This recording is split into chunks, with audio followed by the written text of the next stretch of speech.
Are you planning to travel abroad during the next weeks or months? Then please check out the service of Wise. They offer inexpensive credit cards and very good FX exchange rates. So if you want to pay locally with dollars, euros, or Swiss francs or any other currency, Wise has a big repertoire of currencies. Their solution might be an interesting option to consider. You can also store foreign currencies in their accounts. And what else you can do, you can find via the link below. Please check it out and support if you create an account Good Investing. And now, without further ado, enjoy our video. Dear viewers of Good Investing Talks, it's great to have you back on the podcast.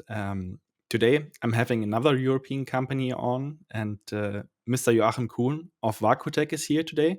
How are you doing in Würzburg? Yes, all fine here.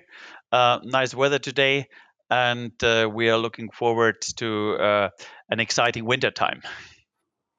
It's an interesting bridge already to the topic of energy because the weather currently is like super warm here.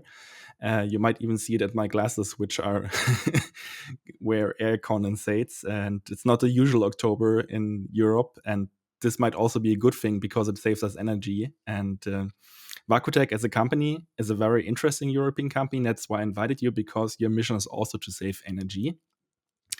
Was this always sort of vision you founded in va-Q-tec in 2001 with? Like 20 years ago, you founded the company in Würzburg.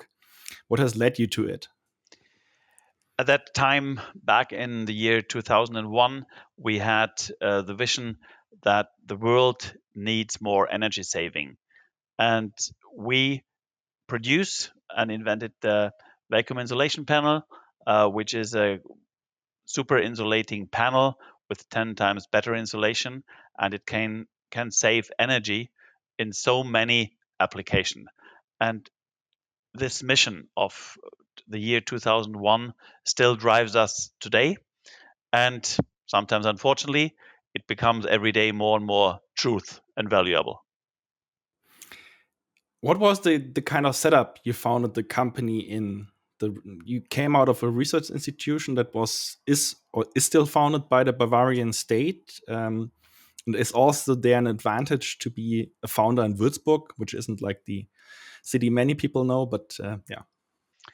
Yeah, here in Würzburg we have a great and also big university with in total we have 35,000 students, and this creates a very nice spirit and a good environment for innovations, and that's where we come from. So we have this surrounding today. Have created a nice company with a lot of employees here in the town, and we are in Central Europe, and so we can deliver our product to everywhere. So we are very happy with this environment here. Is there also an advantage coming from being placed in Würzburg, in a university city? Yeah, of course, we know the environment here. We are well known. We have interaction with a lot of cultural and social yeah, society here, and we are well known as an employer as well. You have a nice slide on describing your technology. This where you use the thermomag or like the kind of atmospheric load of the thermomag. You've put it into this plate or this element you're selling, and that's your patented technology. What kind of problems can this technology solve? Yeah, in general, we reproduce a high efficient thermal insulation panel. And as you showed in this graph, uh, vacuum thermal insulation is well known since the thermos bottle, which has been invented, let's say, around 100 years ago or 120 years ago. And we have mastered now to make these cylindrical shaped vacuum insulation into a panel shaped insulation, which is a very big step. Yeah. Um, and we mastered this technology and apply now the vacuum insulation panels in many, many applications. How much time did it need for you to develop this technology? From like maybe first starting with research and then making something you could think this could be a product? Yeah, so since the 90s or late 80s, we developed at the university the physics, or we tried to discover the physics of thermal insulation.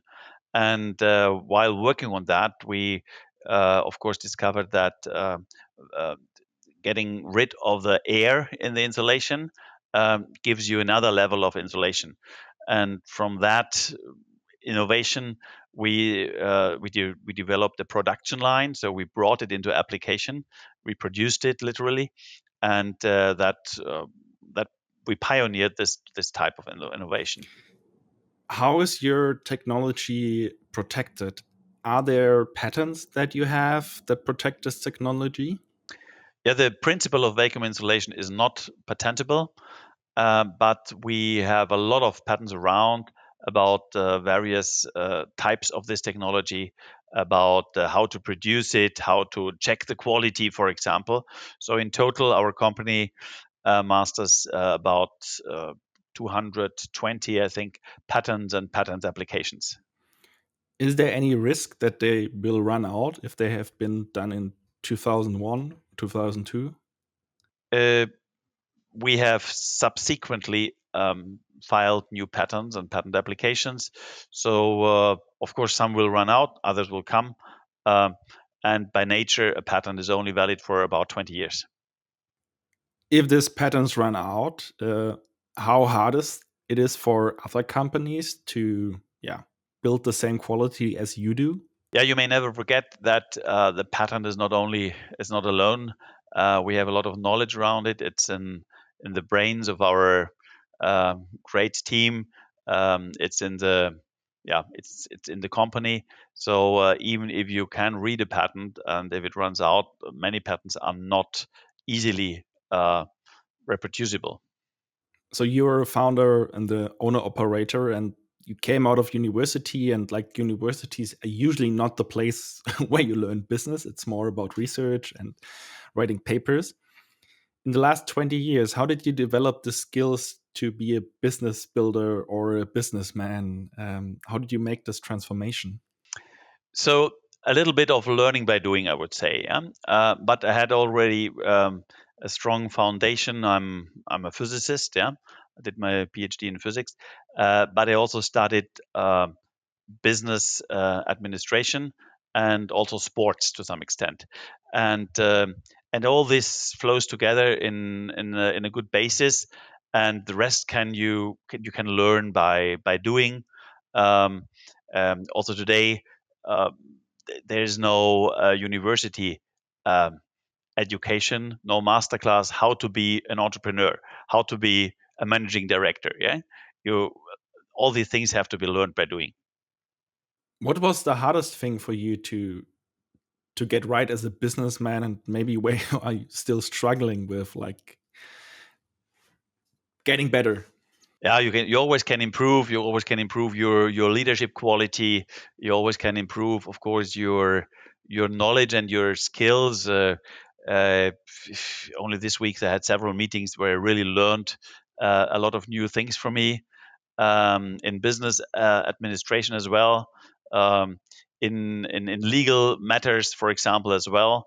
Uh, so the world is full of new things you can learn, and you should be ready. The most important thing is you should be ready to adapt them, and to be open to apply the new things you learn.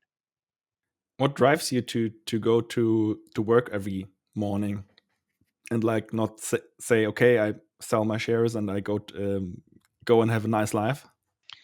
Actually, I have a nice life, actually, because I feel absolutely comfortable. And what drives me every morning and every night is I think that we still have a great technology base, a disruptive one, um, which still has a lot of potential to be applied in several industries. And we are working on this vision. And it's still the vision. When we started the company, we can save an enormous amount of energy. And as you know, by daily news, the world needs that. We need to save energy. That does not mean that we have to lose some comfort. Yeah, our life will be still comfortable, but in another way. But it will be less energy consuming. You decided to go public in 2016. Why was this in the best interest of the company to become public then? Yeah, we spoke about awareness of people, and when we went public, it brought a lot of awareness to the public about our company, about our technology, which was really needed. And we have not only created the super insulation panel, as you know, but we have also pioneered uh, a high performance thermal packaging and boxes and containers which are used to ship pharmaceutical goods or vaccines around the world. We had a major part in COVID vaccine distribution internationally. So I think this technology is something what the world needs, and we every day it's more needed, and the technology we have will be distributed in the world. Some of the boxes are behind you. So you're always thinking out of the box. Yeah. Yes, very good. Also behind you, I um, see on your left hand there the graph. I think it's the hockey stick temperature the development climate stripes, yeah. of the world. I know this painting, and that is also what drives me. Yeah, the I have one presentation which is called "The World is a Box," uh, and it is like that. We are a very close environment, and on the graph behind you, you see that the temperatures in the last years have risen more than ever before. And we don't know the end yet. That is also a little bit frightening. We hope it has an end and we can adapt to it. And we have a lot of possibilities to do. And one is our technology. That's good to hear. Let me jump back to the point with the stock market. You are now public 5, 6 years. That's a good point to make a cut and think what was good in your performance and where would you think you did mistakes and underestimated the challenges on the stock market?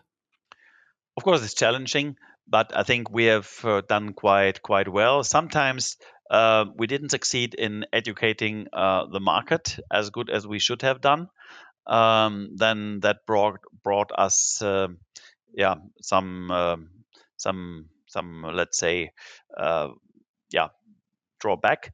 But I think we have been in a very good position. We saw our stock rising and falling. Yeah, at the moment we are a little bit lower, and the markets probably have their own problems. Partly maybe we didn't give them um, enough knowledge about our technology and our company. Uh, but in total, I think it was a very good journey. What we saw in the last 6 years for us, awareness has risen immediately. We have a very good connection with the international financial markets, which are kind of the driver. They give you the fuel, what you need to develop, and it has been. Even if the share price today is low, it has been in total, I would say, a story of success. Coming back to the point on education, what are 3 things the market has to know about you to really get a sense for the stock and the business performance? So first thing is we master a disruptive technology to save energy. Um, and the second is we have a very good quality product made in Germany, and we also have a great team which wants to internationally expand. And the second is the future will need our technology more and more. We are not related to let's say, quarterly events. We have a long term vision, and that is what you should know when you buy our shares. I want to now jump a bit in the business fields you have. And you have this nice slide in your presentation. So that shows that you have 2 kind of clusters of business field, more the temp chain and also like the energy efficiency part, the thermal energy efficiency part. And I would be interested how these business fields came about. So you have this new technology developed, and you look for applications. And how did you, find entry points and ideas to go into new business fields? Yeah. So we still have our great disruptive technology of super insulation. And when we started with this in 2001, after 2 3 years, we found that the business doesn't grow strongly enough to get a sustainable business. So we tried to get ourselves in some application, and we pioneered the high performance thermal insulation box, a box which can keep temperature super stable without any energy supply during transport for 5 to 10 days. And so we created this box, and that's how we stepped into this temp chain market. So temperature controlled packaging solutions. And nowadays we are a very a high level provider, probably one of the leading companies in the world. And we that's how we stepped in. And at that time when we went into this business back in 2003 4, the biotech in pharma industry started to develop. So our offering of high performance thermal boxes came together with the birth of biotechnology in a large scale, and they needed this temperature, this high performance boxes for to ship their products around the world. So a good coincidence, and that's how we grew. What I've learned from previous presentations and talks with you, you're offering a more expensive product than conventional solutions, so to say, but it seems it has a higher, longer lifetime and a higher quality. But a lot of the industries that were on the slide, um, they are price competitive. For instance, if you think about freezers, people decide on the price of the freezer. Also in energy, how do you manage this tension between a more expensive product compared to other solutions, but a higher quality product? So expensive is a relative word. Uh, if you really compare costs per square meter, which is a very rough and basic, let's say, comparison, then maybe we are more expensive. But if you look in total costs, it's actually our solution, which in many cases is very much cost saving.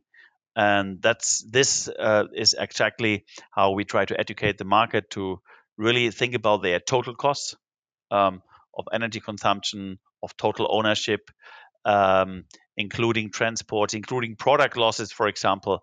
And then you will easily see that our technology is not the most expensive one, but I'd say the most, uh, yeah, economic one. What kind of cost savings can you achieve over a lifetime? It's highly input dependent, but yeah. That depends on the various industries. You have, of course, simply spoken, for example, if you apply the panels in the fridge, you save a lot of energy. And the kilowatt hour 5 years ago there's another price than today. So the last this energy crisis leads people to save energy, and we have the right products to do that. So in other applications, you save product losses. Yeah, many of the vaccines or pharmaceutical products before could not be used because they saw temperature deviations, too cold, too hot. Uh, we have not had any temperature losses, any product losses up to date in our products. Yeah, so that these are alone hundreds of millions or billions what you save compared to the previous solutions. Two examples. You are a quite young company and hardware intense company with the boxes and the panels. Um, so you have to scale up production to a certain extent, and this also leads to units costs that might be higher as if you're fully scaled up. So do you see over time that the price you offer with your products could go down as you go to scale, or is there anything that works against this trend? Yeah, I think we can, of course, improve and scale down prices for some products. Um, but I think also other products have already reached a quite good market level, which will sustain.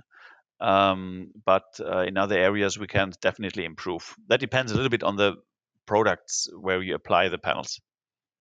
Let's jump back into the business fields and look at the TempChain business field. It differs a bit from the other businesses in my eyes. It's more a logistical business. Why did this business line that is now 75% of your revenues take off that much compared to other business lines? Mhm. You already mentioned a bit, but yeah. Yeah, as mentioned before, it came when we developed these boxes. Everybody asks us, wow, why do you need these super high performance boxes, 5 to 10 days without any energy supply? Who needs that? Um, this stability, who needs that? But then the biotech industry came, generating a vast new majority of new products, new drugs, and so the TempChain business is was rising with biotech industry. And today, I would say of the top 100 selling um, pharmaceutical products, 80 or 90 are biotech based, and need this high temperature control during storage and shipment, and that's why this took off. Um, and I want to say that we have a strong technology base, and that's also the message for our company, that we can have other fields where our technology will be used, which can take off in a similar way, maybe a bit later, maybe in another area, but the potential is there. I'm also interested in understanding the company and you as a business builder. So parts of these TempChain logistics is a logistics play you're doing. So how have you built this competency in logistics, and how much competency do you need yourself, and how much is given from partners? So we are doing not logistic. We are only providing the tools to have a good thermal logistics, but we are not the logistics company at all. And so when we offered our products, our tools, our services, we speak with exactly these logistic companies and the guys who need the logistics, for example, the pharmaceutical shippers. But we also speak with the forwarders, with the airlines, with the integrators of this world, and tell them about the advantages, how they can save costs, how they can save product losses, how they can have predictable shipments with no deviations. That's what we tell them, and that's why I think we are very successful in this area. Parts of the success or of the story is also a bit bound to the pandemic and the vaccine delivery. We will see in this kind of segment of your business a decline if the pandemic normalizes, or what is your future estimate for this part of the business? So we also grow in the underlying business, so the business except the influences of COVID-19 vaccine distribution. That was a little bit overestimated in the last years. Um, that we are a COVID pure player, but which is not true. So under our underlying business, even last year, where we had a great growth of the company with 44%, yes, majority is coming from the growth was coming from COVID, but also the underlying business grew double digit. You have to get a realistic assumption about the impact of the pandemic, even in the future, with this business line. What is your assumption for this? So it all depends how vaccination processes will continue. And as you know, there's a lot of discussion in our society about vaccinations, about boosters, about the variants of the virus, and so on. So very hard to predict. We have a low visibility here. We are quite sure that we do not let's say yes, that we do not have to worry. There will be always business to distribute, but I think in the long run, of course, COVID vaccination business will go definitely down. Let's come back to the other business line and look again at the slide. Appliances, building, mobility are their topics that give this business lines. How long does it usually take for you to get into these markets and get your technology applied in the customer's products? What are the time frame in these markets? Well, the timeframes can be very different. Um, for example, the longest time frame, of course, has automotive industry or the s- airplane industry. I think in building industry, we have we see good momentum, good traction, but still takes a little bit to discover the market, to spread more in the markets. Very different time frames here, ranging from 2 years to 10 years. We already discussed fridges a bit, so I think it's easy what kind of problem you solve here, but what kind of problems are you solving in technical industry, in building and mobility? Can you maybe give some details here? Yeah, I have to solve in these areas. We can solve, for example, um, it's all about energy saving. Yeah, and in a fridge we can save up to 50-60% of energy, depending how many panels of our panels the fridge producer uses. We have definitely in other areas, for example, in mobility, we can better insulate, for example, the skin, the chassis of a car.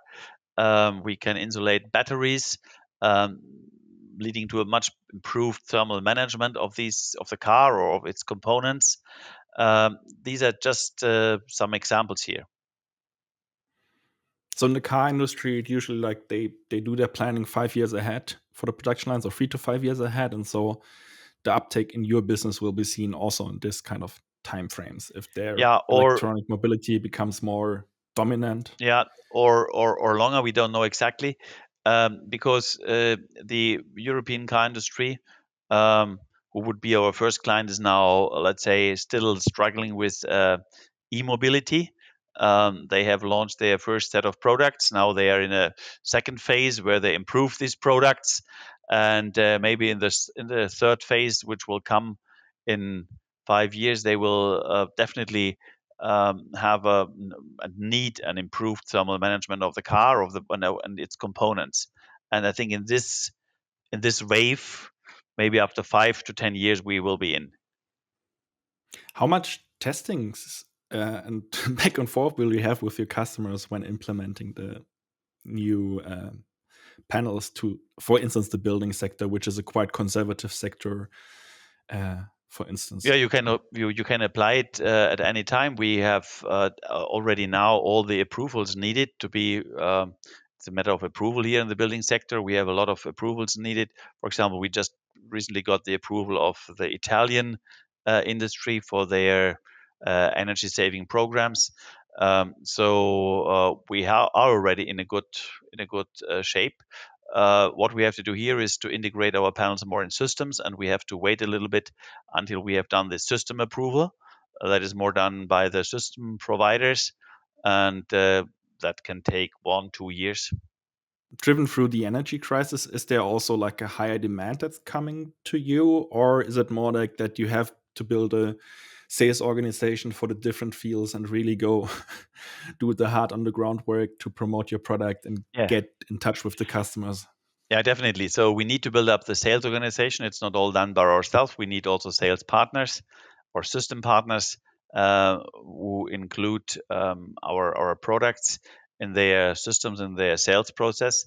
I think we have a lot of interesting partners here, and we have to penetrate more of these markets. It's a big job, and we have limited resources. Of course, we are trying to focus with our resources on the field where we see in near future the biggest success. That's our strategy. How do you come to the conclusion that success is more likely in this subsegment of the market? Yeah, we see how the customers react, and how readily it's accepted and implemented in their industry. And we always have a first mover in the markets, typically someone who is the first adapter of the technology. And when he appears in the market and shows really advantages of his newly designed products with the VIPs included, then others follow. Okay. Has the energy crisis changed the playing field? Or are all the plannings a bit more in shock? And example, in the building sector, as projects have to be postponed because of rising costs? Or is there already something you see where the playing field has changed in your favor? So we have our own costs are, let's say, pretty much under control, as good as it can be. We have no supply issues at the moment, and I think in future we will also develop greatly in this field. We see now an increasing awareness, and I would say our panels are used when you have no space, but you need a very good insulation. You need these two factors: no space, very good insulation.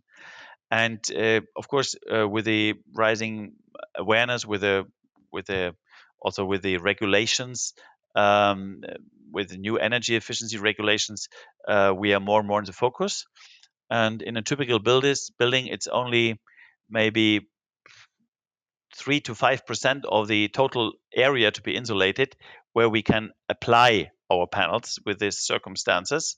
No space, but very good insulation, a problem solver, and but these 2 to 5% of the market are massive, yeah, and that is our goal, to penetrate these massive 2 to 5% of this market.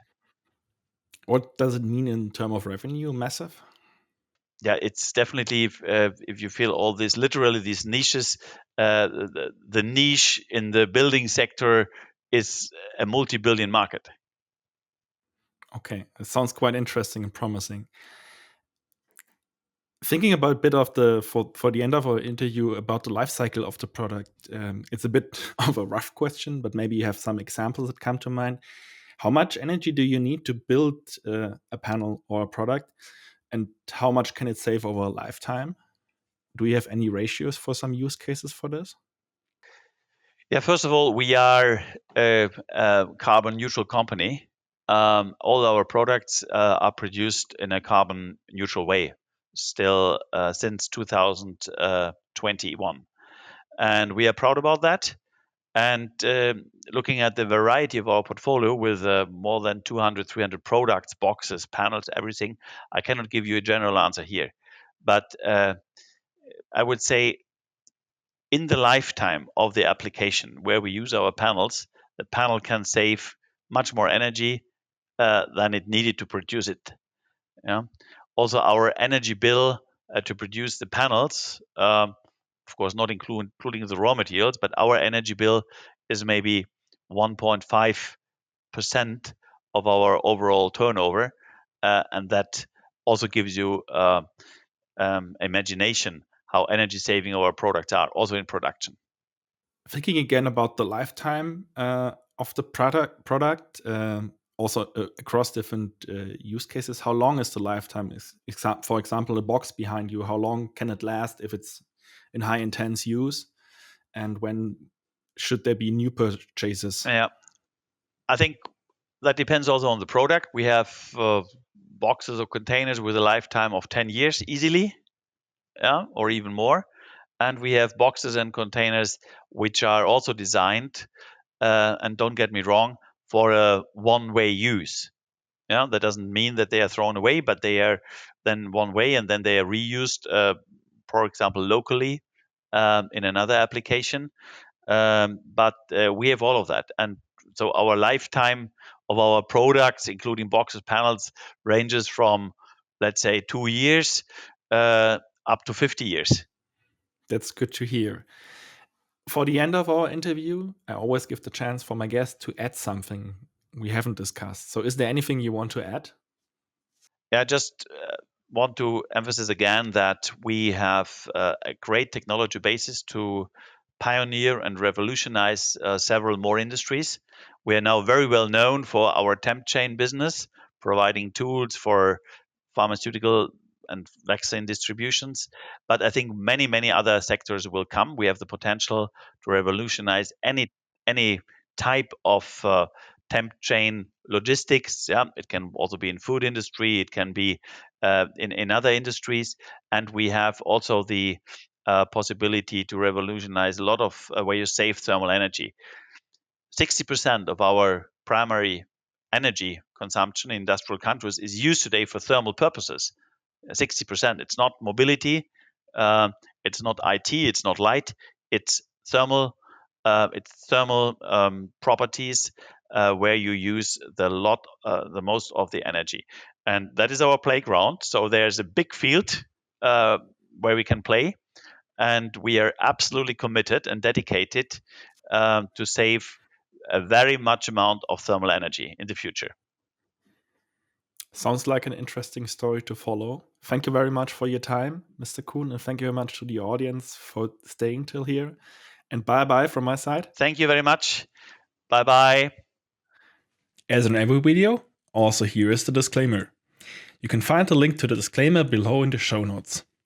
The disclaimer says, always do your own work. What we're doing here is no recommendation and no advice. So please always do your own work. Thank you very much.